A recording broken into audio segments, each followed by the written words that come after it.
Nah ini saya dengan orang yang tiap hari menulis, kirimkan tulisannya ke saya, tapi dulu tulisannya mengkritik saya dan orang-orang yang mengkritik Jokowi kan. Tapi sekarang dia jadi pengkritik Jokowi kelas berat. Saiful Huda Ems. Oke. Ya. Assalamualaikum warahmatullahi wabarakatuh bro. Waalaikumsalam warahmatullahi wabarakatuh. Jadi Saiful Huda Ems ini rajin sekali nulis dan kemudian tulisannya dikasihkan ke saya. Sebagian saya pernah juga angkat, tetapi memang banyak orang kasih tulisan, tidak semuanya kita bisa angkat kan, tetapi beberapa diantaranya kita angkat kalau memang penting. Jadi selamat datang bro ya. Terima kasih, selamat datang. Jangan kecil-kecil suaranya. Ya, terima kasih juga atas undangannya. Jadi kita ngomongnya sama sobat era sekalian, bukan ngomong sama saya saja ya. Oke. Karena kita live dan live-nya ini ya hanya platformnya YouTube dan kemudian hanya internet saja bro ya. Jadi harus kencang-kencang juga ngomongnya. Oke. Makasih bro ya sudah datang. Saya kira kita usia tidak jauh beda. Anda kelahiran tahun 71 ya? 71. Tapi Maret 71. Tapi penampilan tanggal berapa Maret? 20 Maret 1971. 20 Maret 1971. Itu 20 Maret itu pengumuman hasil pemilu. Oh gitu ya. Hasil pemilu 2024 kemarin 20 Maret tuh. Oh iya. Iya kan? Iya persis. 20 Maret saya masih ingat tuh. Begitu pemilu pengumuman hasil pemilu, tiba-tiba Surya Paloh orang pertama yang mengucapkan selamat. Saya bilang ini pengkhianat ini Surya Paloh. Alhamdulillah setelah ngomong pengkhianat itu nggak pernah lagi diundang di Metro TV. Oh gitu ya bang. Tapi enaknya kalau kita punya media-media seperti ini. Jadi coba saya bacakan ya kritik-kritik Anda yang baru hari ini ya. Menarik ini sebenarnya. Nanti saya share ke Jido ya. Untuk itu atau saya kasihkan ke Jido biar nanti dibalikin lagi kalau mau ngambil beberapa kritik beliau ini yang terbaru ya. Saya belum kasihkan ke Jido. Kalau mau ngambil ini nih, sebentar ya. Saya ini. Oke. Nih, lihat yang relevan saja ya. Nih sheet ini ya. Nanti balikin HP-nya ya. Jadi saudara sekalian, kalau kita lihat kritik-kritik beliau terakhir ini, misalnya semakin tua harus membuat kita jauh lebih bijaksana, karena itu selalu teriakkan adili Jokowi sebab dia bilang keladi dari seluruh karena dia biang keladi dari seluruh kerusakan bangsa dan negara. Kalau tidak berani berarti kita belum bijaksana, sebab itu sama halnya dengan kita lebih baik mencintai gerombolan bandit negara daripada orang-orang susah yang harus diperjuangkan. Pakai tongkat segala. Ini Anda tongkat dari mana ini? Oke, ya. Anda ngambil satu aja. Oh iya, ada beberapa ini kan di tulisan-tulisan dia sebelumnya kan. Yang relevan kan. Kalau cuma satu saya yang kasih doang kan. Kemudian harapan saya untuk kesembuhan sakitnya Pak Jokowi. Apalagi runtuhnya nama besar Jokowi. Apalagi nih. Runtuhnya nama besar Jokowi ya. Banyak juga ini. Apalagi Haidar Alwi usulkan sistem kesejahteraan jadi syarat mutlak izin tambang. Ini kenapa Anda? Ini kan Haidar Alwi ini orang yang dulu pengen sekali jadi Menteri BUMN. Betul. Jadi saya juga berusaha untuk merangkul orang-orang yang selama ini mendukung Pak Jokowi untuk sadar seperti saya. Gitu. Bang Haidar itu kan awalnya sangat getol mendukung Pak Jokowi kan. Sampai menggerakkan para relawan.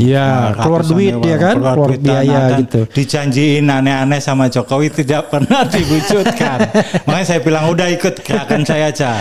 Kita lawan Jokowi. Dia dulu apa ya anunya? Haidar Alwi Institute itu. Oh Haidar Alwi. Tapi ada juga kayaknya barisan Haidar apa gitu. Alwi Care atau apa gitu. Oh iya. Gitu. Kemudian ini baru saja nih.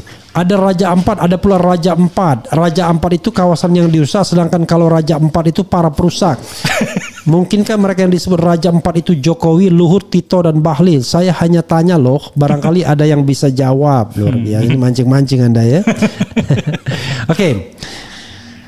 Kok Anda nggak berhasil menemukan kritik terhadap Refli Harun ya? Padahal saya tahu kan Anda dulu kan kritik saya luar biasa tuh. Ya, biasanya itu mungkin yang pendek-pendek gitu. Iya, yang pendek-pendek. Ya, gitu tuh. Saya tapi baca yang pendek. Enggak dapat ya? Tapi biasanya gini, Bang. Oke, gini aja kalau begitu ya. Oke. Kita tanya beberapa hal dulu ya. Nah, biar kita santai, Bro. Ya. Waktu masih banyak. Waktu masih banyak. Dan kan nanti kita akan lihat juga bagaimana reaksi Sobat Era sekalian terhadap Saiful Huda EMS. EMS itu apa? EMS. Ya. EM itu M Muhammad, S itu Sulhan. Oh, oke. Ayah saya. Ayah ya. Iya. Jadi tapi pakai MH jadinya MS ya. M-nya dikasih E ya. Oke. Oke. Nah ini rupanya internet jalan ya, baik ya di situ. Soalnya kita berapa hari ini selalu ada gangguan-gangguan internet tuh yang biasanya kita tidak mengalaminya ya. Oke. Itu ya. Lalu sekarang kegiatan apa, Bro? Ya, saya kan lawyer juga. Oh, lawyer di Kongres Advokat Indonesia, KAI. Oh, KAI ya, Kongres Advokat Indonesia. Iya. Jadi Kongres Advokat itu lembaga yang berdiri setelah Mulia Lubis dipecat. Kalau nggak salah gitu ya. Dia yang mempelopori Kongres Advokat ya, bukan ya? Iya, iya KAI kan? Itu dulu kan sama Bang Buyung, Adnan Buyung. Iya, makanya dia ya yang mempelopori kan. Gara-gara Pradi main pecat Mulia Lubis saja ya. Nah, oke. Kemudian dulu waktu Jokowi apa? Saya itu dulu mendirikan Ormas Harimau Jokowi. Oh, Harimau Jokowi. Ya, itu saya ketua umumnya. Ya. Nah, itu pengurusnya mayoritas itu lawyer. Oke. Mayoritas lawyer, terus kemudian ada politisi, ada pengusaha, jurnalis yang termasuk gerilyawan jurnalis kayak Trio Macan itu ada di situ dulu. Oh, Trio Macan juga ikut Anda juga? Berapa iya. Wah, Anda orang berbahaya berarti ada Trio Macan segala. Termasuk Aji, Mas Satrio Aris Munandar dulu juga kan. Oke.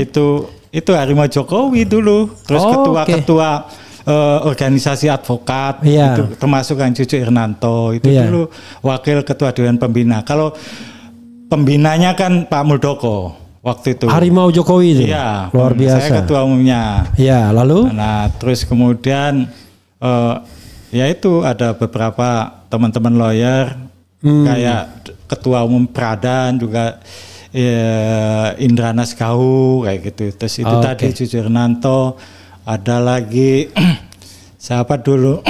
Teman-teman dari Pradi kayak Profesor Leonas Priyatna kayak gitu. Luruskan Bro, nanti takutnya jatuh. Ya. Nah, ya.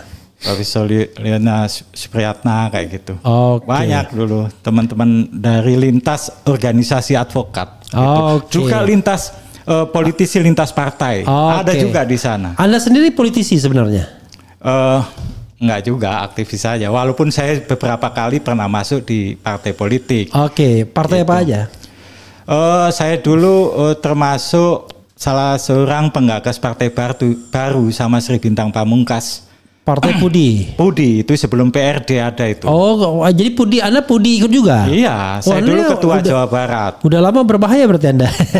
Selain Pudi apa lagi? Pudi, terus pernah di PKB. PKB? Iya, karena tahun 2004 kan sudah nggak bisa ikut pemilu Pudi kan. Iya. Nah, saya PKB. Begitu PKB Gus Dur dikeluarin, waktu itu saya keluar juga dari PKB. Terus 2009 pernah di Hanura. Ya. Terus sempat juga di Gerindra tapi cuma beberapa bulan karena saya kesihir sama kayak Jokowi itu waktu itu ketipu lah. Ya. Kok Gerindra kesihir Jokowi? Ya enggak, saya akhirnya keluar dari Gerindra waktu itu. Ya kenapa? Apa hubungannya Gerindra sama Jokowi? Enggak, saya pikir wah ini lebih cocok untuk dimunculkan jadi capres masa depan waktu itu. Jadi saya di Gerindra Jokowi. Ya, Jokowi. Kan Gerindra kan Prabowo, makanya saya keluar. Saya anggap ada yang lebih pantas qualified untuk jadi calon presiden. Ini 2024 berarti ya? Ya, bukan 2010 itu. 2010 ya, Gerindra pertama kali berdiri itu saya gabung. Berarti kan kalau sorry. Terus waktu itu kan Jokowi. Sorry, Anda yang lompat sih ya. Maksud Anda pertama pengen gabung sama Gerindra kan? Gerindra Prabowo. Tapi begitu ada Jokowi, wah ini kayaknya lebih gitu. Lebih sederhana kan, kayaknya kan gitu. Rakyat nggak ada jarak. Nah itu yang saya idam-idamkan waktu itu. Makanya saya dukung mati-matian. Tidak hanya Anda ketipu, saya juga ketipu. Iya, ketipu. Gitu. Malah akhirnya nantang Prabowo waktu itu, saya nyerang Prabowo terus. Awal-awal ya. It's okay, nggak apa-apa. Kita kan bicara hal yang subjektif. Pada pemilu 2024 Anda pilih siapa? Anda ikut tim suksesnya 2024? Ganjar. Ganjar. 2024 Anda apa? Tim apa? Bukan, saya relawan aja. Relawan Ganjar. Jadi dari Harimau Jokowi disingkat Harjo, saya ganti menjadi Harimau Ganjar Hajar. Hajar. Jadi malah ngajar Jokowi terus. Oke, menarik ya. Kita simpen ya. Kalau berarti Anda termasuk orang yang hijrah ketika Jokowi mendukung Prabowo, begitu ya? Betul. Berarti Anda termasuk pasukan hijrah terakhir kan? Bukan, aslinya itu saya itu di periode kedua pemerintahan Jokowi tahun 2019 itu saya sudah melihat ada kejanggalan. Sudah hijrah di situ? Iya, tapi belum belum kafah. Belum kafah. Saya sempat ganti Harimau Jokowi dengan Harimau Perubahan. Nah, tapi karena waktu itu Anies juga kan mengusung perubahan, saya dikhawatirkan saya membelot ke Anies. Padahal itu kan dulu yang saya lawan kan. Akhirnya saya bingung, saya ganti lagi. Terus muncul Ganjar, saya ganti aja Harimau Ganjar Hajar. Tapi di situ sudah terjadi polarisasi di Harimau, kepengurusan Harimau Jokowi itu. Gitu. Jadi Anda sekarang ini termasuk pengkritik Jokowi kelas berat sejak 2019, tapi sempat stagnan juga karena waktu itu saya diajak untuk bergabung sama Partai Demokratnya Pak Muldoko untuk menghajar AHY sama SBY. Nah, jadi waktu itu saya jadi Kepala Departemen Komunikasi dan Informatika DPP Partai Demokrat, hasil KLB Sibolangit, pimpinan Pak Jenderal Purnawirawan. Tahun 2023 itu ya? 2021 sampai 2023. 2021-2023. Iya. 2022 atau 2023 gitu. Ya. Luar biasa berwarna Anda. Nah, jadi itu saya tahan serangan ke Jokowi. Begitu itu udah selesai tuntas. Udah jebol, nyerang lagi. Kelihatan Jokowi udah banci ini, nggak berani ngambil keputusan untuk dukung Pak Jokowi, padahal dukung siapa? Pak Muldoko, padahal awalnya termasuk yang ngomporin saya lihat ya. Akhirnya saya ini kurang ajar ini orang. Langsung saya ajar dia tanpa permisi sama Pak Muldoko. Anda sebenarnya memiliki hubungan historis yang baik sama Muldoko? Ya itu karena waktu itu beliau Harimau kan, selain Ketua Dewan Pembina Harimau Jokowi, beliau juga Ketua Umum Partai Demokrat hasil KLB Sibolangit. Iya, Anda gabung di sana. Dan maksudnya sampai sekarang Anda punya hubungan historis yang baik sama Pak Ano sampai sekarang. Sama Muldoko. Tapi sejak saya menyerang Pak Jokowi, beliau jarang komunikasi lagi sama saya. Begitu. Kalau dulu intensif. Tapi beliau sendiri tidak masuk di dalam line up Prabowo. Iya, makanya saya ajak beliau seharusnya ikut gabung dengan gerakan kami kita ini melawan Jokowi. Anda bikin gerakan apa sekarang? Gerakan independen atau gerakan yang sudah pakai independen aja, gabung sama perseorangan aja ya? Perseorangan aja. Makanya Anda sering sekali nulis sekarang ya? Ya, perseorangan aja. Pernah dilaporkan ke polisi nggak? Alhamdulillah nggak pernah. Alhamdulillah nggak pernah. Jadi beliau ini kalau nulis tuh kejam sekali anunya. Kalau saya pernah sekali malah gugat Pak Prabowo menjelang Pilpres 2019 soal cuci darah, selang cuci darah rumah sakit RSCM. Kenapa? Ya saya anggap Pak Prabowo waktu itu nyebarin hoax. Satu selang cuci darah digunakan berapa orang waktu itu ya, 7 atau berapa orang gitu. Oh, Nah, itu berarti ternyata Anda termasuk.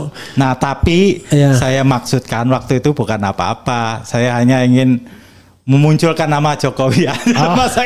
Tujuannya itu aja, karena begitu Pilpres Jokowi menang, udah saya tinggal itu. Berapa? 2014 itu maksudnya? 2018. Oh, 2018. Iya, 2018. Kan katanya 2019 Anda sudah belok sekarang. Iya, tapi nggak itu.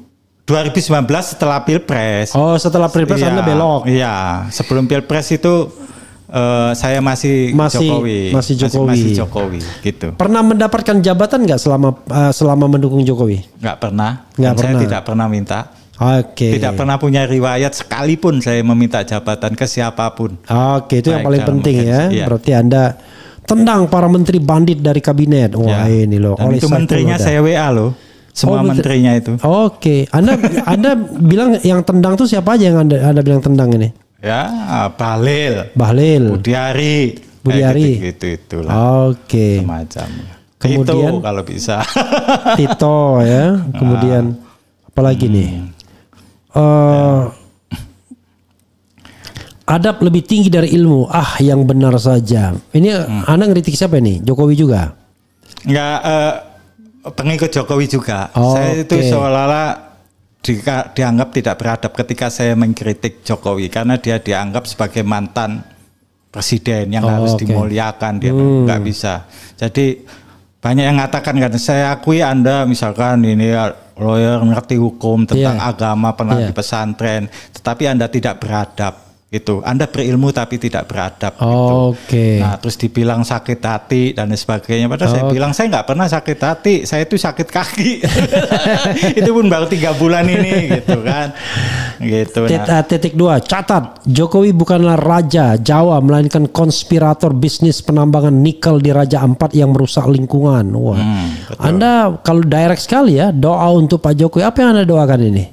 Ya, semoga beliau dengan dikasih penyakit kurap sekarang itu kan lebam-lebam itu, dan itu bukan editan itu kan, ada di Kompas, di Tribun kan ada semua itu saya dianggap juga oleh buzzer-buzzernya Jokowi sebagai ngedit foto katanya editan. Saya nggak bisa, saya itu gaptek orang. Ya, nggak bisa ngedit, itu tuh asli gitu. Nah, saya lihat Pak Jokowi kok sepertinya sudah mulai mendapatkan hukumannya sendiri dari semesta itu ya. Nah, mudah-mudahan beliau segera tobat dan segera sembuh dari sakitnya. Itu tulis tuh Abang. Tulis saya mudah-mudahan segera sembuh lah, dan diiringi dengan permintaan maaf pada jadi seluruh Indonesia. Orang sakit itu ada 2 kemungkinan kan? Apakah dia sedang mendapatkan cobaan artinya Allah Subhanahu wa taala sayang sama dia. Atau dia sedang mendapatkan azab, Allah Subhanahu wa taala sayang juga sama dia. Iya, betul. Kita juga sayang. Kita semua ngeritik itu kan sayang beliau. Kalau nggak sayang ngapain? Enggak. Kalau saya ngeritik tidak sayang beliau, saya sayang Republik ini. Nah, betul. Lebih sayang pada kita. Saya tidak peduli siapa orangnya, tetapi yang paling penting adalah kepentingan Republik, kepentingan Indonesianya ini kan. Negeri salah urus, salah siapa. Pokoknya banyak sekali lah tulisan Anda ya. Gini, setiap hari. Anda berarti energi Anda kuat sekali ya? Alhamdulillah, untuk nulis itu sejak tahun 91 saya selalu nulis. Anda lebih banyak di mana sekarang nih? Di Jawa Timur atau di Jakarta? Enggak, di Jawa Barat. Saya bolak-balik aja ke Jakarta kalau dapat undangan dari teman-teman. Oh, Anda Jawa Barat stay-nya? Ya. Jawa Barat di mana? Subang. Oh, Anda tuh di Subang. Jadi saya sejak pulang dari Jerman akhir tahun 95. Itu saya menetap di Bandung. Terus kemudian menikah sama orang Subang, di sana saya tinggal. Oh, di Subang. Jadi Anda menulis di Subang? Ya, di Subang, kadang di jalan. I see. Saya bisa naik taksi sambil nulis. Pakai handphone? Iya. I see. Saya bisa di mana aja, di kafe, duduk di mana aja. Luar biasa. Ini energi menulisnya luar biasa ya. Oke. Kan yang sepanjang yang saya tahu dulu Anda sering sekali mengkritik saya. Bahkan tarafnya bukan hanya mengkritik, maki-maki itu. Kan gaya Anda kan direct begitu. Dan biasanya itu kalau saya baca di Facebook Anda di status lah, semacam status itu. Itu nggak panjang itu sebenarnya. Itu kenapa Anda dulu apa alasan Anda untuk memaki-maki saya. Saya sih santai aja. Oke. Sejujur-jujurnya loh, sejujurnya apa-apa. Iya. Jadi seperti yang saya katakan tadi, pada awalnya, saya tuh melihat Pak Jokowi itu sosok yang sangat sederhana, jujur, orang kampung, ya pengetahuan intelektualitasnya sebetulnya rendah. Iya. Kalau saya lihat, apapun bisa dilakukan oleh Pak Jokowi kecuali pura-pura pinter. Bisa itu dia. Karena memang begitu. Tapi saya melihat menarik kita ulang ya. Apapun bisa yang dilakukan oleh Jokowi kecuali pura-pura pinter. Karena untuk jadi pura-pura pinter dibutuhkan kepinteran. Gitu. Mohon maaf aja, ini bukan menghina, kenyataannya begitu. Gitu ya. Nah, tapi saya waktu itu ngelihat beliau ini sosok yang sangat sederhana, jujur, bajunya cuman putih, celana hitam atau baju kotak-kotak gitu aja kan, kayak nggak pernah ke salon, mukanya pertama kalinya itu loh, agak-agak kurus gitu, sederhana. Nah itu yang membuat saya simpatik sama beliau. Makanya saya ajak beberapa teman-teman, saya coba giring, ayo kita dukung Pak Jokowi lah. Ini ngadepin bandit-bandit negara ini, diperlukan orang gini, nggak perlu pinter-pinter amat, karena orang-orang pinter juga banyak yang nipu gitu ya. Ini orang sederhana, ayo kita dukung gitu.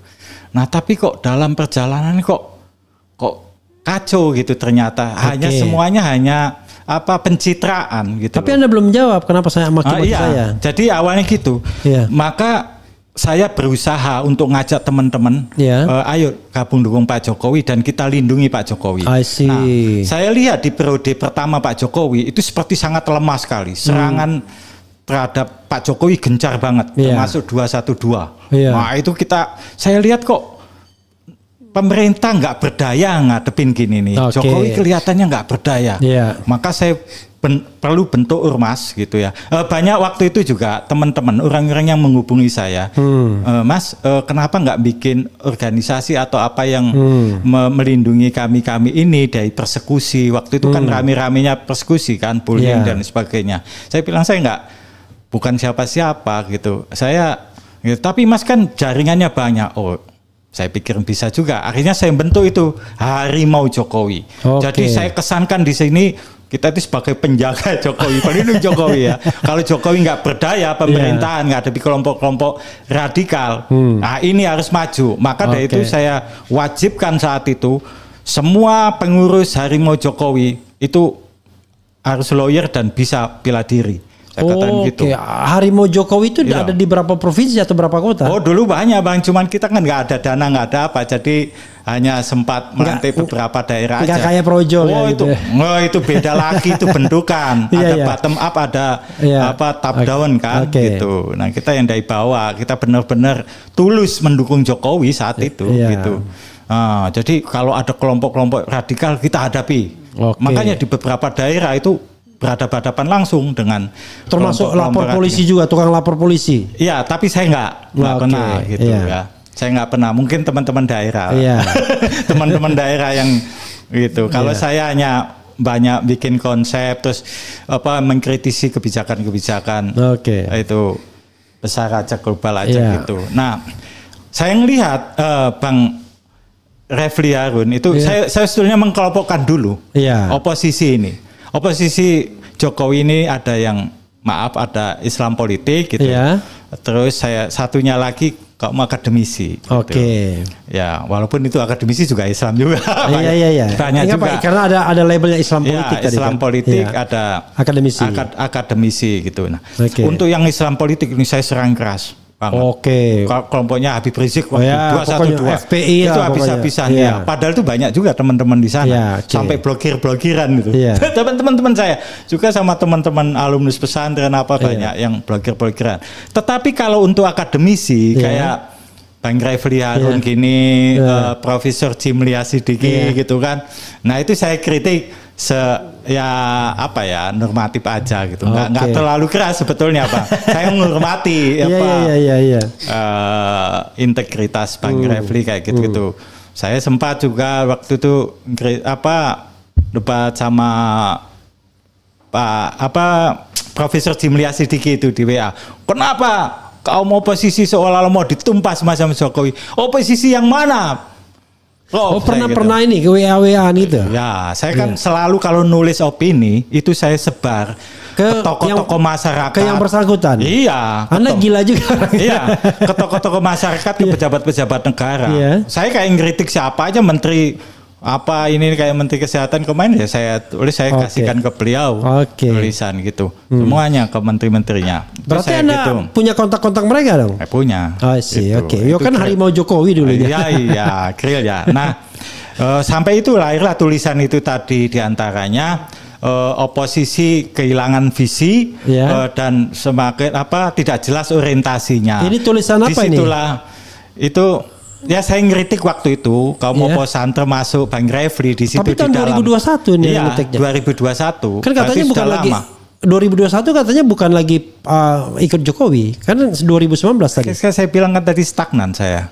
Tahun 2019 sampai saya diambil Pak Muldoko waktu itu. 2021 ini Muldoko ini mulai nih. Coba kita bacakan ya. Biar anu nih, biar oposisi yang tak bervisi dan semakin kehilangan orientasi oleh Saiful Huda Ems.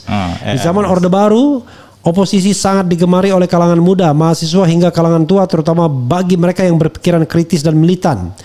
Olehnya organisasi-organisasi kemasyarakatan di zaman Orde, terlebih lembaga swadaya masyarakat, mendapatkan apresiasi tersendiri di hati masyarakat. Semua kiprah pergerakan LSM selalu didukung dan ditunggu-tunggu oleh masyarakat kala itu, terlebih bagi masyarakat yang terdampak langsung oleh kebijakan pemerintah Orde Baru Soeharto yang saat itu sangat menyengsarakan mereka.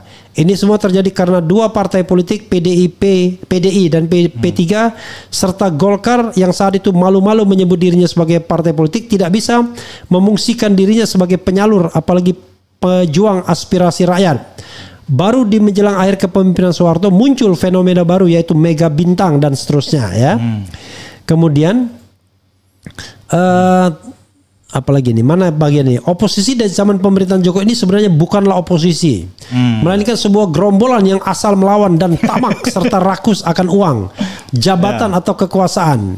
Jika oposisi sejati di zaman Orde Soeharto menyuguhkan berbagai ide alternatif untuk menjadi bahan perbandingan dari kebijakan pemerintah, maka oposisi di zaman pemerintahan Jokowi hanya gemar menyuguhkan berita-berita hoax yang syarat provokasi, bukan hanya akan berakibat terjadinya perbenturan antara rakyat dengan pemerintah, melainkan berpotensi membenturkan rakyat dengan rakyat, pemeluk agama satu dengan pemeluk agama lainnya, dan seterusnya. Dari berbagai kajian yang saya lakukan, jika saya membuat suatu perbandingan antara oposisi di zaman Soeharto dan di zaman sekarang sebagai berikut. Apalagi nih? Oke. Nah, itu ada yang saya sebut Bang Refli juga. Oke, mana? Coba. Oke. Ada nyebut saya ya? Ya, ada. Oke. Adalah sebagai berikut. Oke, bentar. Tadi yang sadalnya sebagai berikut. Dahulu di zaman Orba, kaum oposisi gemar membaca buku, gemar membaca berita mulai dari surat kabar mainstream yang ternama hingga surat kabar atau media-media alternatif. Lalu mereka mendiskusikan satu sama lain, kemudian melebarkan sayap pengaruh pergerakan melalui pembentukan jaringan aksi di berbagai kota dan daerah hingga ke mancanegara. Mereka juga gemar mendatangi langsung masyarakat yang menjadi korban kebijakan pemerintah dan menjadi pagar betis perlindungan rakyat dari aksi kesewenangan. Begitu juga beberapa politisi di Senayan yang masih memiliki wawasan dan memiliki komitmen juang, mereka akan datang dan menyatu dengan para pejuang. Visi mereka jelas, orientasi perjuangan mereka jelas, terwujudnya Republik Indonesia yang demokratis dan beradab. Oposisi di zaman sekarang, saya agak lompat-lompat sedikit ya. Oposisi di zaman sekarang tidaklah lagi diikuti oleh pejuang demokrasi yang idealis dan militan, yang berani hidup apa adanya. Tidak lagi diisi oleh akademisi sejati yang kredibel, berintegritas dan memiliki tanggung jawab moral tinggi untuk mencerdaskan mahasiswa di kampusnya, apalagi mencerdaskan masyarakat di luar kampus, melainkan diisi oleh akademisi mantan pejabat yang merasa harus berbalas budi pada Bapak Mangkrak, Bapak Taliban, Bapak Cendana dan lain-lain. Maksudnya Bapak Mangkrak itu apa? SBY. Oh, SBY. Dulu kan beliau dikenal sebagai. Iya, banyak mangkrak ya. Bapak Taliban. Bapak Taliban siapa? Habib Rizik. Bapak Cendana Soeharto. Prabowo. Oh, Prabowo yang dahulu pernah membuatnya jadi pejabat terhormat, populer dan kaya. Olehnya sekarang mereka tak lagi menjadi oposisi dan pemikir sejati yang berdiri dengan gagah mempertanggungjawabkan segala argumentasi, melainkan asal bicara nyinyir pada pemerintah. Terdengar hingga terdengar ke telinga si Bapak Mangkrak, Bapak Taliban dan Bapak Cendana di sana. Maksudnya orang-orang seperti itu cuman mau cari muka, cari gitu. Ya itu perang opini kan. Beberapa minggu lalu saya terlihat debat kecil dengan seorang profesor, maksudnya Pak Jimlin ya. Mantan pejabat dan tersohor. Katanya, kenapa istana harus menumpas oposisi? Saya tidak suka. Saya kemudian menjawab pada beliau dengan pertanyaan balik. Apa buktinya pemerintah menumpas oposisi, Prof? Lalu benarkah mereka oposisi? Mereka bukan kelompok oposisi, melainkan kelompok provokator yang ingin berbuat makar pada pemerintahan Jokowi yang sah. Saya sangat kecewa seorang profesor tersohor menilai sesuatu hanya dari rasa suka dan tidak suka, tetapi tidak dari proses kajian nasional, rasional, ilmiah berbasis data dan fakta. Betapa mirip lagunya dengan Bapak Mangkrak di sana. Tuhan tidak suka. Nah itu sebetulnya berarti ada yang dilompati abang tentang yang ada nama abang. Mana? Tuh. Di bagian baris ketiga baris keempat di depan.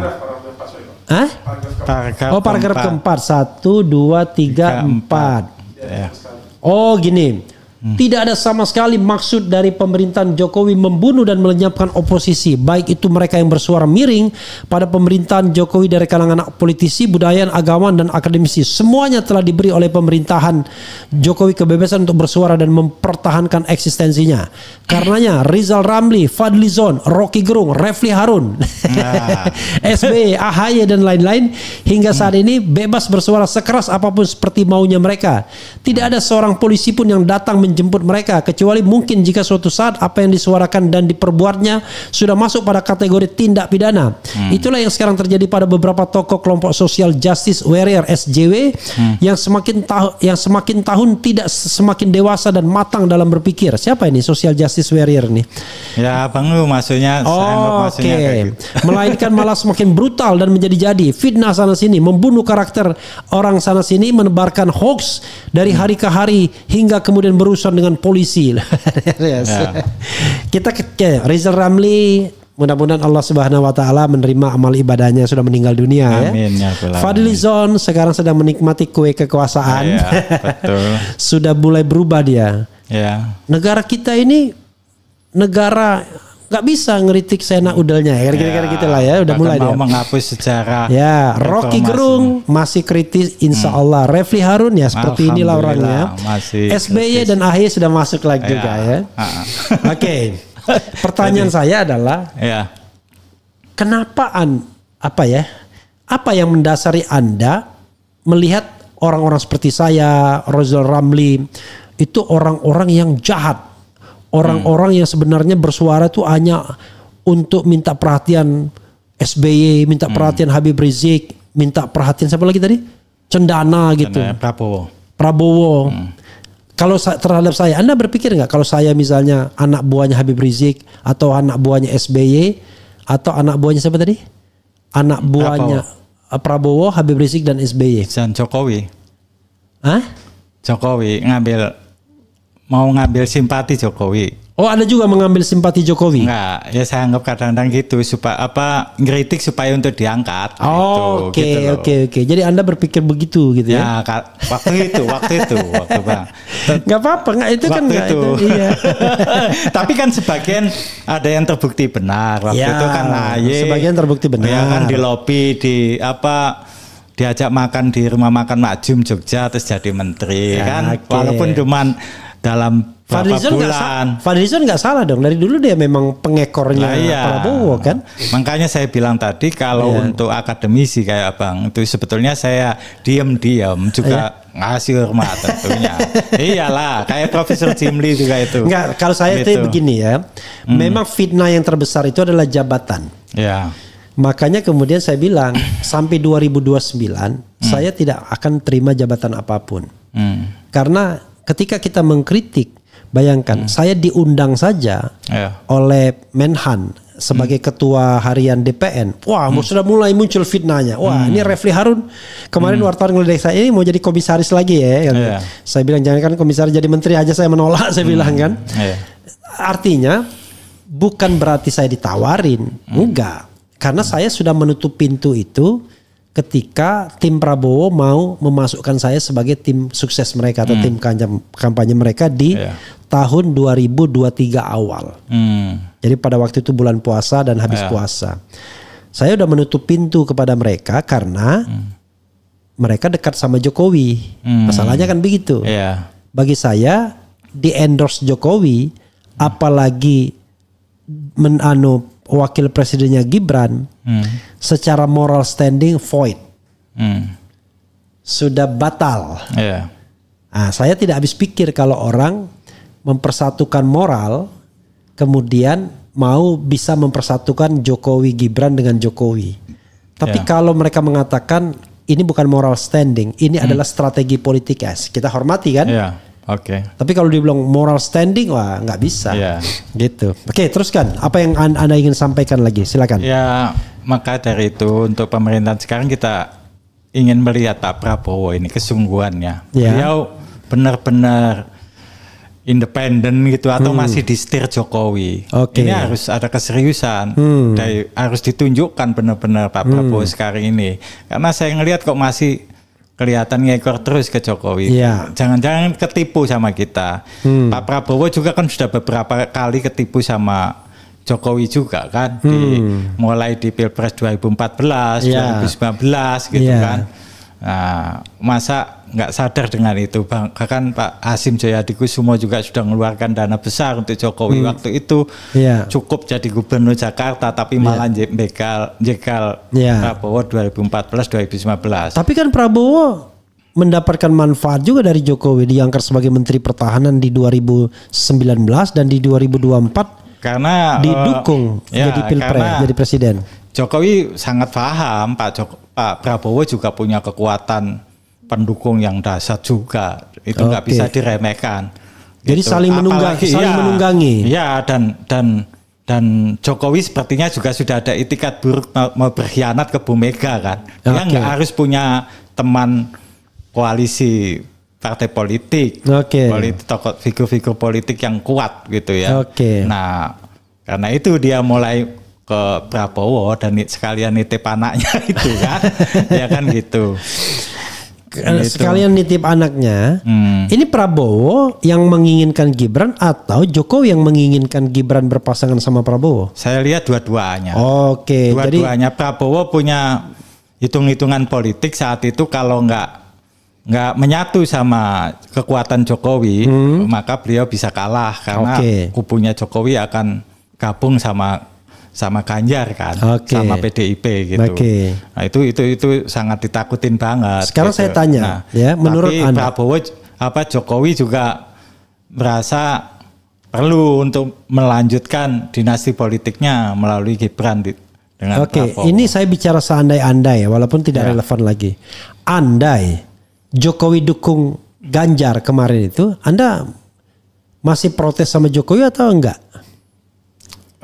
Dilihat dulu kalau iya dong.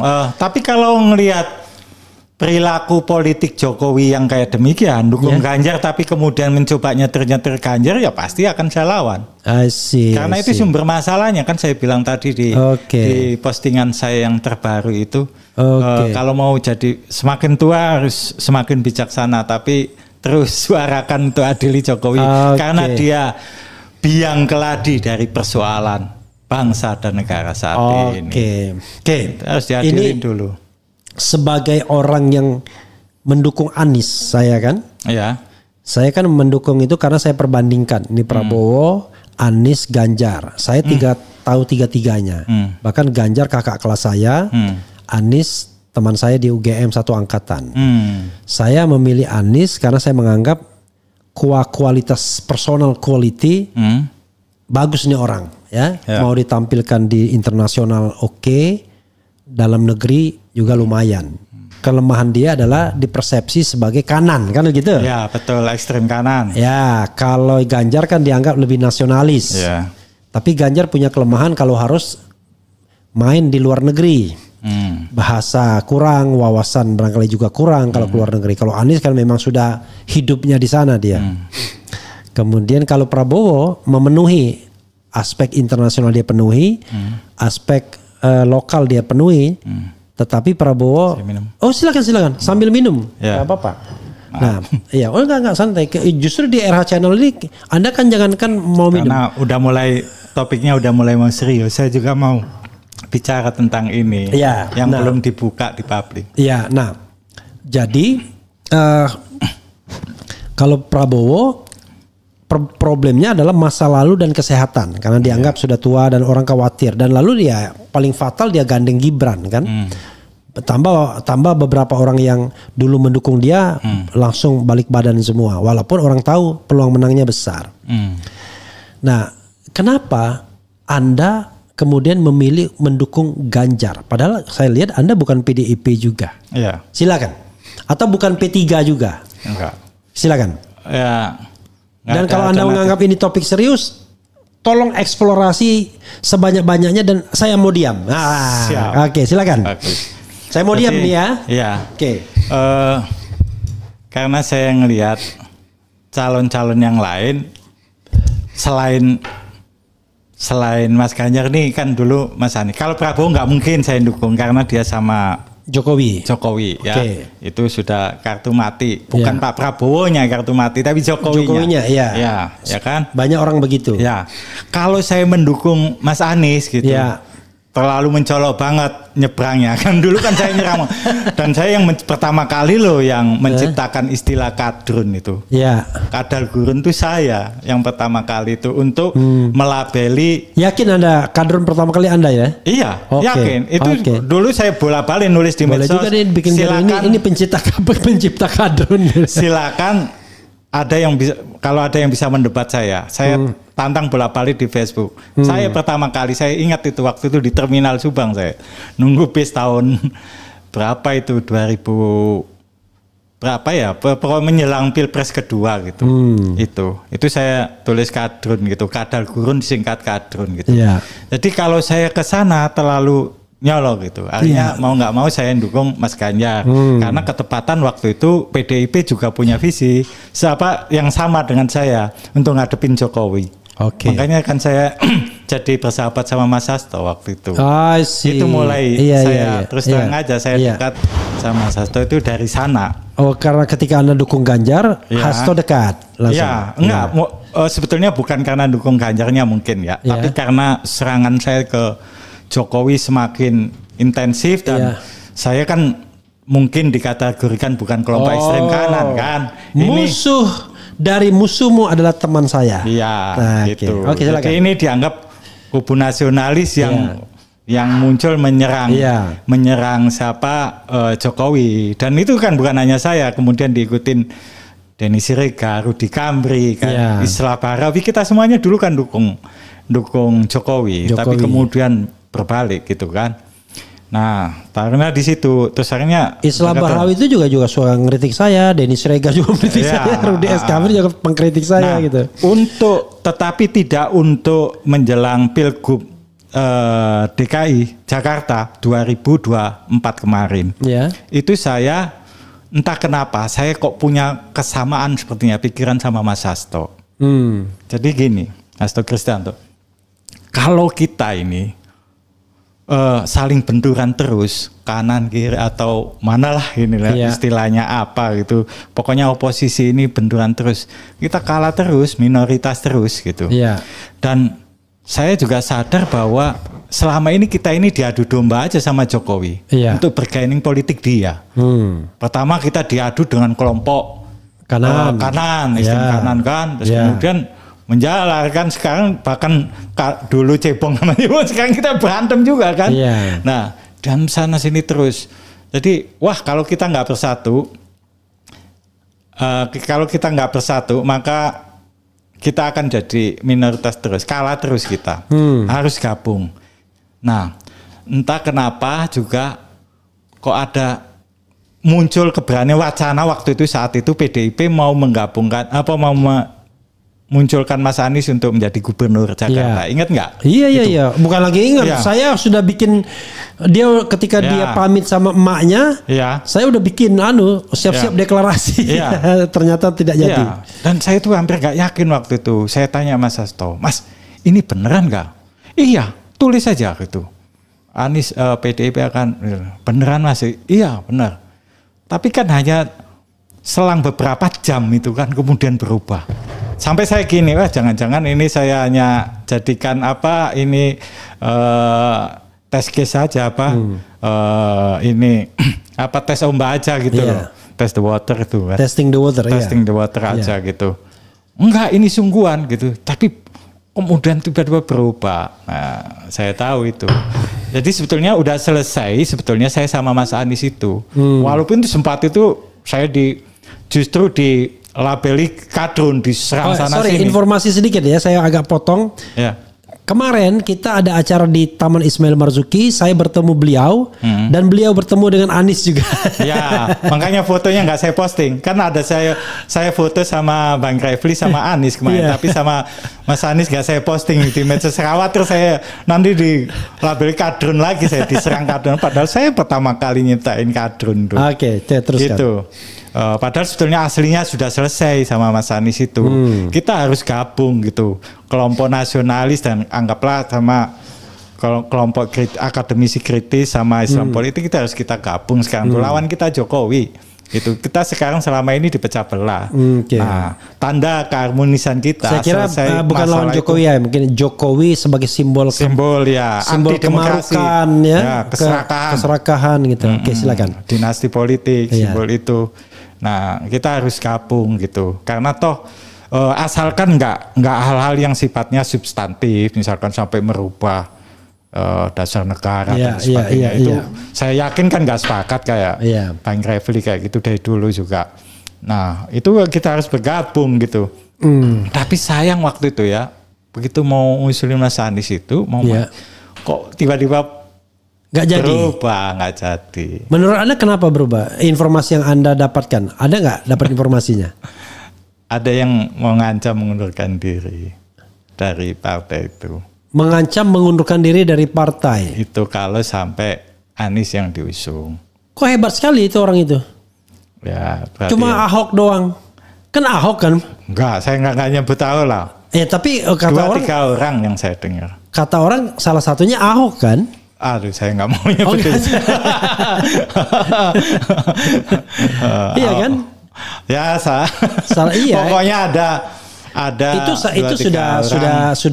sudah terdengar tuh salah satunya Ahok. Ya, tapi Mas Hasto sangat sungguh-sungguh waktu itu benar-benar mau sama ya mungkin ketumnya juga lah. Itu solusinya begini, kalau kita nggak mau terpolarisasi bangsa ini ya harus merangkul mereka dan itu sungguh-sungguh. Tapi karena ada yang main ancam kayak gitu tadi, ya akhirnya batal lah. Aku juga kaget. Masa Megawati tunduk sama Ahok?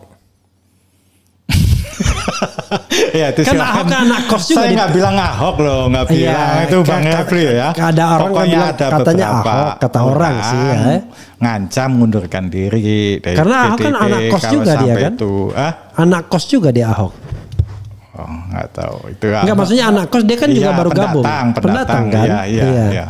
Bisa gitu. Cuman saya nggak mengatakan beliau itu Bang Refli. Pokoknya ada 2-3 orang yang ngancam mengundurkan diri. Itulah yang terjadi sampai detik-detik terakhir Mas Anies batal. Padahal waktu itu kalau sampai jadi diusung oleh PDIP, wah itu bagus itu kita. Bagus bagi PDIP juga ya. Ya, bagus bagi PDIP. Untuk 2029 itu PDIP sudah punya calon tuh. Ya, dan kekuatan oposisi juga bagus gitu gabung gitu kan. Itu. Kalau sekarang kan tanggung tuh Pramono. Nah, saya lihat memang Anies ini memang beberapa kali mau dijegal, termasuk ya di Partai Demokrat dulu itu. Jokowi kenapa dulu banyak mendukung kita? Sebetulnya aslinya itu jegal Anies. Iya, karena kalau untuk kriminalisasikan Anies lewat kasus Formula E itu terlalu nyolok. Ya. Nah, waktu itu kan ditengarai bahwa Partai Demokratnya SBY kan akan mendukung Anies untuk Capres 2024. Nah, makanya ini harus diganggu gitu. Tapi kurang ajar, Jokowinya nggak tanggung jawab. I see. Gitu, Anda sudah ikut terjun ke sana. Karena tiba-tiba dia tinggalkan gitu. Ya kita kalah terus kan di pengadilan. Padahal apa susahnya gitu loh. Ya. Ya karena dia yang menguasa. Padahal dia gitu. Ternyata apa? Yaitu setelah berhasil membuat AHY datang ke istana ke dia dan mau gabung sama Jokowi, sudah itu misinya selesai. Selesai gitu. ya. Ya. Itu yang buat saya kecewa. Jadi semuanya ini hanya bergaining kekuasaan aja. Jadi jangan lupa Sobat Era sekalian. AHY itu gabung dengan Jokowi itu gabung dengan kekuasaan itu bukan pada zaman Prabowo tapi zaman Jokowi. Ya, akhir masa jabatan Jokowi. 6 bulan sebelum pemerintahan selesai kan? Ya. Dengan alasan macam-macam lah ya kan? Ya.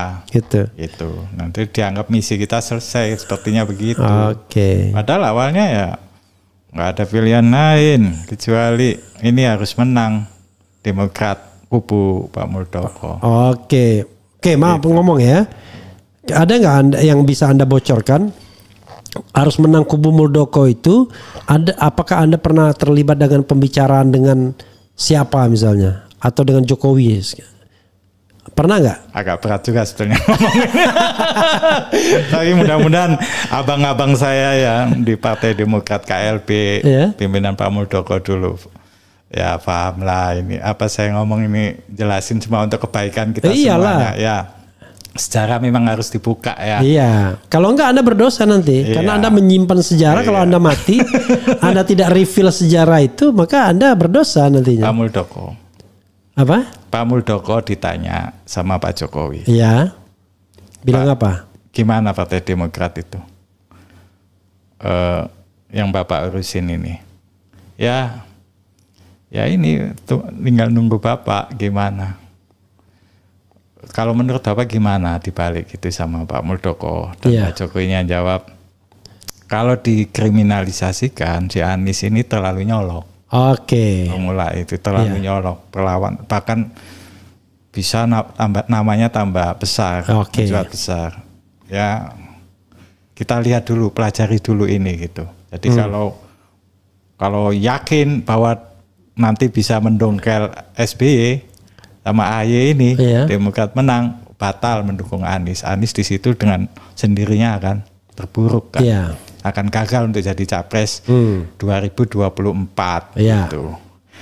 Nah, tapi setelah itu kok saya nggak dapat kabar lagi, mungkin karena ya itu tadi Jokowi sudah berhasil melobi AHY untuk dijadikan menteri dan sebagainya mungkin itu. Pertanyaan saya adalah yang ngomong kepada Anda siapa tadi? Itu waktu rapat khusus saya sama ketua umum itu tadi. Jadi langsung dari Pak Muldoko ya? Iya ngobrol tapi ini khusus. Tapi nggak ada Pak Jokowinya? Nggak ada. Anda itu beliau menyampaikan. Anda pernah ketemu Jokowi nggak? Nggak pernah. Nggak pernah ya. Saya beberapa kali diundang saya nggak datang untuk sama teman-teman relawan karena saya nggak pernah mau diundang rame-rame gitu. Saya nggak mau. Ngapain saya disamain dengan relawan yang temuan foto-foto diajak makan-makan pulang itu sudah nggak mau saya. Kalau mau ketemu ngobrol serius apa gitu yang harus kita kerjakan sama untuk bangsa dan negara ini apa gitu. Kalau hanya untuk ketemu seneng-senengan foto-foto pulang gitu ajak makan-makan. Kan Anda pernah di PKB ya? Kalau saya mengungkapkan teori ini misal misal tapi belum tentu benar juga. Kan awalnya Anies AHY. Kelihatannya itu yang paling ditakuti, sama-sama muda, sama-sama gagah kan. Tiba-tiba mereka digantung soal Surya Palohnya. Padahal kalau Surya Paloh selesai kan karena PKS ngikutin aja kan untuk Anies AHY itu. Tapi Surya Paloh yang nggak mau. Tiba-tiba masuk Muhaimin Iskandar melalui Surya Paloh. Langsung panggil Anies, langsung deklarasi. Bukan deklarasi lah, ya deklarasi. Tanpa ngasih tahu AHY. Di Surabaya itu. Di Surabaya di gedung itu kan. Di hotel itu, Hotel Yamato ya. Hotel Yamato. Nah, dulunya Hotel Majapahit. Iya. Masuk sana. Menurut Anda, apakah ini konspirasi kelas berat? Mengingat reputasi Muhaimin dan reputasi Surya Paloh yang sebenarnya mereka ini kan pendukung kelas berat Jokowi. Jadi Anies memang bisa maju, Anies Caimin, tetapi Anies Caimin itu tidak sekuat kalau Anies AHY. Betul. Kalau Anies Caimin kan ternyata NU-nya juga nggak gerak juga. Di Jawa Timur ternyata PKB-nya juga nggak gerak-gerak amat gitu. Betul. Walaupun kita senang, wah kayaknya gampang masuknya kan. Ya. Nah, apa informasi yang Anda peroleh? Jangan analisis, informasi. Saya tidak mendapatkan informasi itu. Tapi kalau dari analisis ya memang itu untuk sebuah cara jegal Anies juga supaya dia tidak terlalu kuat bersaing dengan Prabowo Gibran yang kuat. Betul. Kalau sampai Anies sama AHY waktu itu gawat banget. Oke, karena to some extent paling tidak orang itu rakyat itu masih punya pilihan lain ketika lihat benturan antara Prabowo dan kubunya yang dulu PDIP gitu ya. Orang itu ada ngambil jalan tengah yang pengen aman. Dan paling tidak SBY sudah punya jaringan. Iya, betul. Jadi jaringan tentaranya kan? Iya. Kalau ini kan sipil semua. Sipil semua. Jadi gampang habisnya. Oke. Gitu. Karena di situ ada Surya Paloh soalnya. Ya, dia Surya Paloh sekarang kan akrab banget sama Jokowi. Ya, sama-sama gerombolan oligarki yang didukung kan gitu. Setianya Jokowi kan sama kubu-kubu kayak gitu, kelompok-kelompok gitu. Nggak setia sama rakyatnya sendiri, tapi ada kelompok-kelompok yang mempunyai kekuatan ekonomi dan politik. Kalau kita lihat misalnya pada waktu buka puasa kemarin, ya itu kan dalam pembentukan kabinet Surya Paloh menarik diri. Kan tidak ada orang Nasdem di kabinet. Ya. Kemudian pas buka puasa kemarin ngundang yang datang Jokowi tapi Prabowo tidak datang. Padahal sebelumnya sebelum pembentukan kabinet ulang tahun Nasdem kan Prabowo datang kan, bahkan pidato kan, gitu. Apa yang Anda ingin katakan dari fenomena itu? Apa jangan-jangan Surya Paloh itu pecah sama Prabowo lebih dekat ke Jokowi sekarang atau gimana? Atau dari dulu sebenarnya dia bagian dari konspirasi untuk melemahkan Anies, seolah-olah dia ngangkat Anies tapi justru dia lemahkan sendiri Anies. Ya. Kalau sebetulnya Surya Paloh dan Prabowo itu kan sebetulnya sudah musuh bebuyutan dari tahun 2004 konvensi Capres Golkar. Itu calonnya kan ada Jokowi, ada Surya Paloh, ada Prabowo, ada Surya Paloh, ada JK, ada Pak Wiranto, ada Akbar Tanjung, yang menang Wiranto, ada Nurholis Majid, tapi beliau tidak mau nyuap dan sebagainya, akhirnya mundur kan gitu. Nah itu sudah musuh bebuyutan sebetulnya. Kalau saya lihat kedekatannya Surya Paloh itu dengan Jokowi dari dulu, bukannya dengan Prabowo. Bukan dengan Prabowo. Makanya kemarin ya tahu diri lah sebetulnya. Surya Paloh kenapa nggak memasukkan kader-kadernya di mana di kabinetnya Pak Prabowo, karena tahu mungkin juga ditolak gitu. Dan sekarang kalau kita pelajari kader-kader dari Nasdem itu juga kebanyakan kan jadi kakak-kakak pembinanya buzzernya Jokowi. Ya kayak Irma Suryani, Caniago kayak gitu-gitu kan banyak ngomongin Jokowi melulu, tapi untuk masalah Prabowo-nya jangan diangkat dia. Jadi kayaknya seperti mereka ini melindungi kepentingan politiknya Jokowi saja. Tapi kan dulu Metro TV sempat ampun-ampun katanya. Sudah mau bangkrut segala, layoff dan lain sebagainya ketika mencalonkan Anies itu. Ada omongan begitu kan?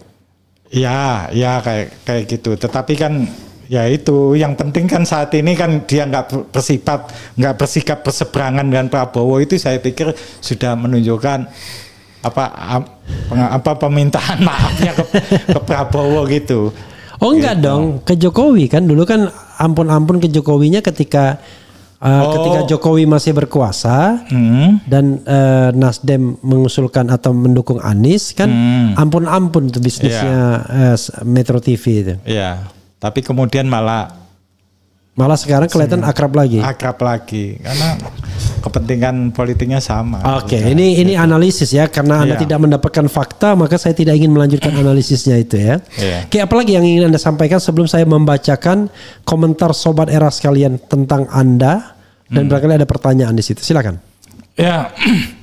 kita sebagai sebuah bangsa, anak-anak bangsa harus sadar bahwa kita selama ini diadu domba sama Jokowi ini. Dan elit-elit pendukungnya, elit politik pendukungnya yang punya kepentingan politik yang sama. Kita itu diadu domba untuk bergaining politiknya dia gitu. Untuk Gibran juga nanti 2029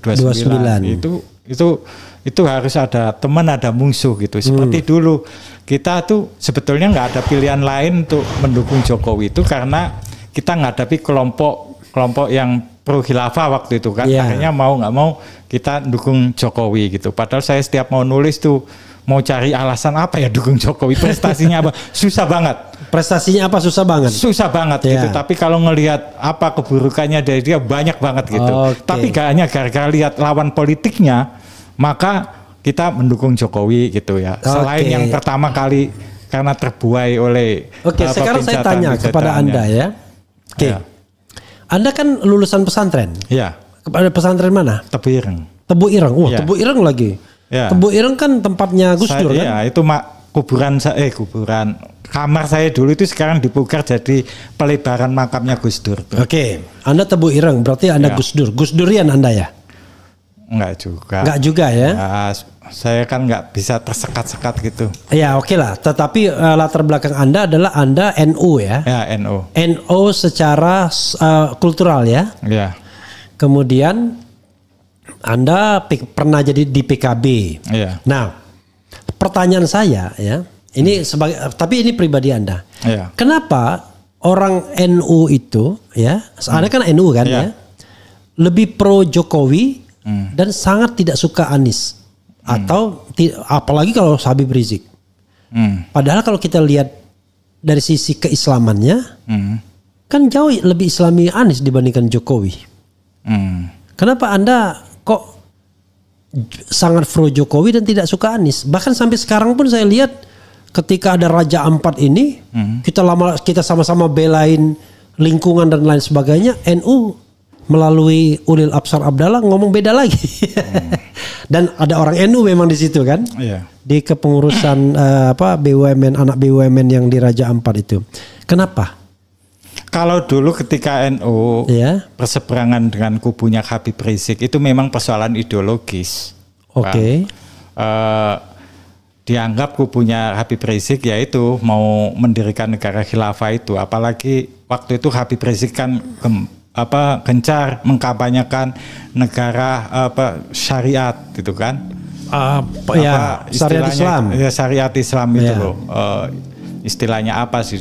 Negara sistem syariah gitulah kayak gitu ya. Itu khilafah nggak jauh beda dengan itu. Memang bertolak belakang dengan NU itu nggak bisa. Itu didamaikan kayak apapun persoalan ideologi itu nggak bisa. Kita banget tahu sendiri garis perjuangan NU yang sangat moderat, yang sangat mencintai NKRI dan mendukung penuh dulu founding father kita itu bahkan sebelumnya Bung Karno menetapkan Pancasila itu kan juga sempat konsultasi ke Kiai Hasyim Asy'ari kan pendiri NU itu. Nah kalau masalah itu tadi itu memang susah damai. Jadi masih pure lah waktu itu kontranya sama Anies dianggap menjadi simbol kelompok 212 Habib Rizik. Nah sekarang NU sekarang kok beda kayak gitu ya itu. Jauh sekarang dari izin pertambangan. Biar kita tidak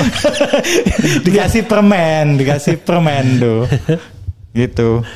Dikasih permen. Ya. Biar saya tidak terlalu bias ke NU. Saya tanya begini aja. Di Pilpres 2024 ya kan?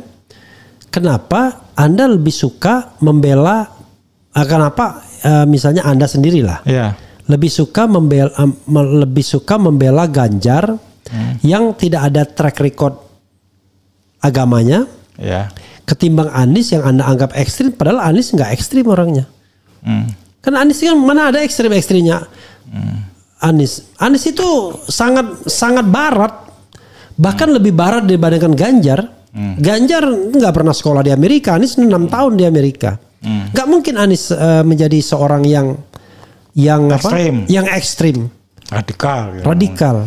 Mungkin orangnya sangat modern minded dia cara berpikirnya. Bahkan Anies belum tentu loh mengenal ide-ide sosialisnya seperti Prabowo yang PSI bapaknya kan. Tapi Anda kok terus melabeli dia ekstrim. Dulu. Itu dulu. Nah di 2024 saya bilang kenapa Anda kok nggak padahal kan capable. 2024 saya belum pernah sekalipun menyerang Mas Anies lagi. Sih karena ada serangan baru. Iya. Iya, sama sekali saya tidak.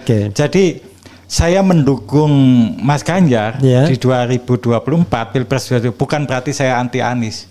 Salah itu. Bahkan tadi saya bilang kan tekad saya gitu, saya justru pengen ini kelompok nasionalis dan kelompok Islam politik ini gabung gitu melawan kelompok penguasa yang anti demokrasi gitu. Itu pengennya gitu malah. Nah, saya lihat juga yang banyak berkolaborasi dengan saya, yang koordinasi pergerakannya dengan saya, visinya banyak yang sama. Itu juga teman-teman PDIP. Makanya saat itu saya mendukung Mas Ganjar gitu. Sangat Mas. Ya, nah, sekarang pertanyaan saya adalah ketika Anda melihat pemerintahan Prabowo Subianto, gimana perasaan Anda? Ya masih belum serius Pak Prabowo ini mimpin ini. Keberpihakannya belum jelas pada rakyat atau ke oligarki. Ya itu belum jelas. Masih ada ketakutan dengan kekuatan Jokowi. Atau mungkin juga karena beliau tahu di sekitarnya ini 17 menteri lebih termasuk Wamen dan lain sebagainya masih banyak orang-orangnya Jokowi, termasuk Kapolri juga masih orangnya Jokowi. Dia belum berani mengambil sikap yang tegas untuk dia tinggal pecat aja, tinggal ganti aja kayak gini nih Menteri Dalam Negeri itu karena dianggap blunder kan ganti. Tapi dari awal Prabowo tidak mau mengganti. Katanya nggak ada reshuffle katanya. Karena Pak Prabowo bukan orang revolusioner. Jadi beliau bukan orang revolusioner. Jadi bukan orang yang dari kecil menderita. Betul. Jadi dari kecil udah hidup enak sehingga kecenderungannya dia pengen harmonis. Harmonis saja. Nggak biasa hidup susah. Hanya orang-orang revolusioner itu kan harus siap hidup susah. Bahkan harus siap digantung seperti Saddam Hussein, seperti Gaddafi. Walaupun dia pernah terusir dalam tanda kutip dari negara ini, tapi di Jordania jadi pengusaha dia Iya, jadi pengusaha. Bukan hidup susah dia. Saya harap beliau juga mengingat jasanya Bu Mega yang mengajak beliau pulang ke Indonesia dulu. Itu gabunglah dengan kekuatannya Bu Mega. Loh, bukannya balik? Bukannya dibalik? Dibalik gimana? Bu Mega gabung sama Prabowo, dia kan yang presidennya Prabowo sekarang. Iya, tetapi kekuatan civil society sekarang ini berada di tangan Bu Mega kebanyakan. Harus jujur, partai politik pemenang itu PDIP. Partai politik pendukungnya banyak di akar rumput gitu. Ya, yang selama ini yang berani berhadapan dengan Jokowi siapa? Kalau saya analisis, bisa nggak saya analisis begini? Memang pemenangnya itu PDIP karena akar rumputnya besar. Tapi sesungguhnya karena PDIP nggak diganggu. Kenapa? Karena targetnya Pilpres. Coba lihat ada anomali kan? Harusnya yang juara pemilu itu harusnya Gerindra. Seperti SBY tahun 2009 kan? Menang SBY, menang pula Demokrat. Kan itu baru masuk akal kan? Tapi ini enggak. Tetap saja Gerindra nomor 3 padahal Prabowo menang. Anda merasa aneh nggak itu? Tapi ya sudahlah, karena Anda bukan pengamat ya kan? SBY tahun 2009 juga banyak melakukan kecurangan. Iya, karena itu dia menang kan? Iya, kecurangan. Maksud saya begini. Kalau PDIP dianggap melakukan kecurangan enggak? Bukan begitu. Masih waktu itu Pilpres 2024 kan penguasanya presidennya Mas Jokowi. Justru poinnya adalah kecurangan itu hanya pada Pilpres saja. Tapi Pileg dibiarin. Itu makanya PDIP menang. Kalau digunakan seperti politik SBY 2009, dua-duanya harusnya menang kan?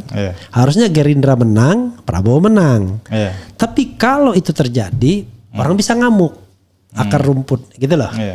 Jadi lebih berat. Padahal the mission yang paling utamanya adalah memenangkan presiden dulu kan? Kan begitu. Karena kan distribusinya kan nggak masuk akal kan? Kok tetap nomor 3? Padahal pemenang gitu. Oke lah, itu soal lain lah ya, soal hitung-hitungan yang lain. Coba kita bacakan komentar Sobat RH terkait dengan hal ini ya.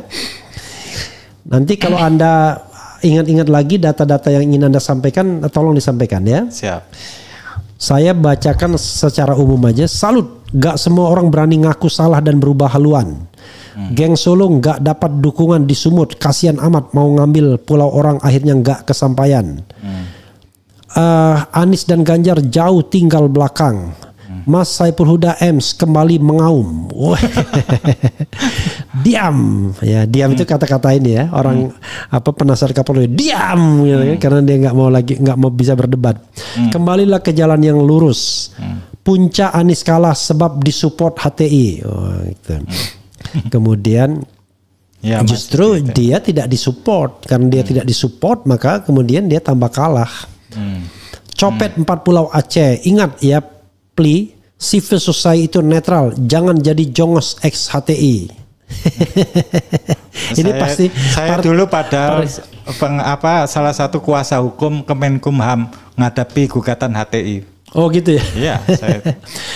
Jadi mereka ini nggak paham. Saya ini orang yang patuh pada hukum. Iya. Anda boleh nggak suka sama orang, tapi Anda kalau mau membubarkan sebuah organisasi itu pakai due process of law dong, jangan main bubar-bubarin aja. Kayak FPI misalnya, nggak salah kok dibubarin. Giliran grip kemarin nggak dibubarin gitu kan. Kemudian proses sadar itu memang nggak instan. Gue hormat banget sama orang yang berani keluar dari zona nyaman dan bicara yang benar. Kemudian bagi kita benar kan, kalau bagi Sylvester dan kawan-kawan yang benar mereka. Selalu bagi Kodari yang benar dia ya kan? Sudah benar dapat jabatan lagi kan ya. Andalannya Jokowi sekarang ketika tidak didukung lagi oleh rakyat, maka dia menggunakan lembaga-lembaga survei pesanan. Orang yang gampang dipesan. Itu tadi lah. Itu karena duit besar bro. Iya. Ganjar hasilnya lowbat jauh lagi. Kemudian kami lebih rela kehilangan Bobi, Tito dan Jokowi daripada kehilangan saudara kami di Aceh. Ya nggak sebanding lah, ya kan? Saudara kita di Aceh itu jutaan orang, ya kan? Ternyata orang pintar banyak yang tertipu oleh Jokowi karena hanya menggunakan akal tanpa nurani sehingga tidak mampu melihat dengan jernih. Prabowo main smart game, win-win situation dia main, gitulah politik smart, ya. Saya langsung lompat ya.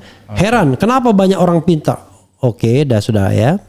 Kemudian sebagai orang pendukung Anies, apa bisa kita maafkan orang Bang Refli? Nah, ini nanti saya jawab ya.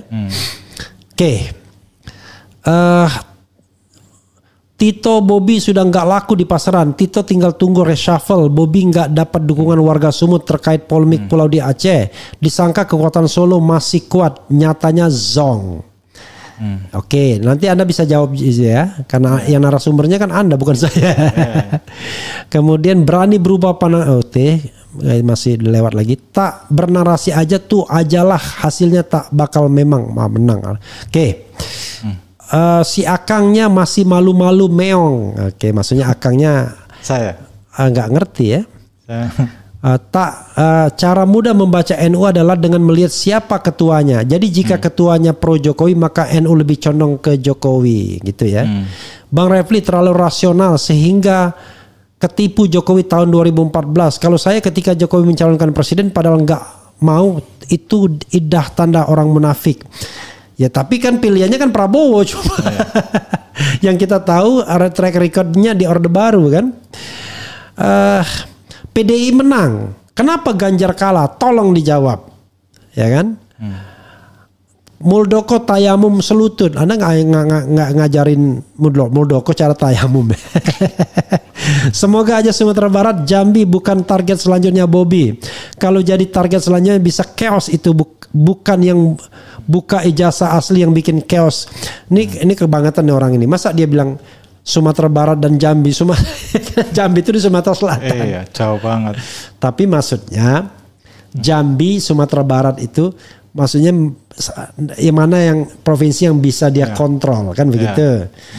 Saya tidak tahu siapa ya gubernur Jambi. Kalau Sumatera Barat kan udah PKS kan. Oke, silakan Anda jawab secara umum dan kemudian kita akan tutup, nanti saya closing. Yang mana ini? Silakan Anda dengar tadi kan ada macam-macam yang ini. Kenapa PDI kalah, Ganjar kalah padahal PDI menang ya kan? Walaupun ya kan penuh kecurangan. Iya sih. Kan Mas Roy Suryo juga kan udah bilang waktu itu apa data-data KPU semuanya dipindah ke Singapura kan? Itu dikendalikan dari sana dengan sistem penghitungannya dan sebagainya. Oke, gini aja. Silakan Anda ngomong apa aja untuk menutup ini semua. Anda keluarkan unek-unek Anda, keinginan Anda, harapan Anda, apapun. Silakan. Iya.